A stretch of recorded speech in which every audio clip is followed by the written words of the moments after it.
कोल्हापूर जिल्ह्यात मरळी इथल्या ऊसाच्या शेतात लागवड केलेला 25 किलो गांजा जप्त. शेतात गांजाची रोपं लावणाऱ्या शेतकऱ्यालाही पोलिसांनी केली अटक.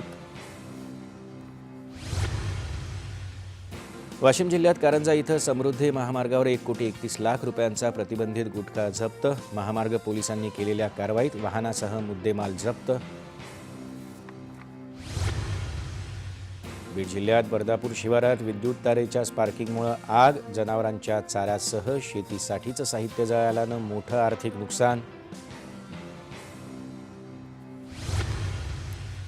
चंद्रपूर शहरातल्या अपघात प्रवण स्थळांना जिल्हाधिकाऱ्यांची भेट. अपघात रोखण्यासाठी तातडीनं स्पीड ब्रेकर आणि डिव्हायडर बसवण्याचे दिले आदेश.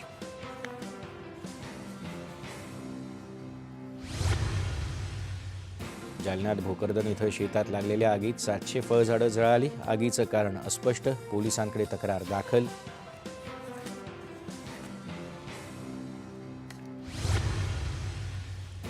ठाणे जिल्ह्यात उल्हासनगरमधल्या शहाड इथं खासगी वाहनानं अचानक घेतला पेट. अग्निशमन दलानं आगीवर मिळवलं नियंत्रण. सुदैवानं कोणतीही जीवितहानी नाही.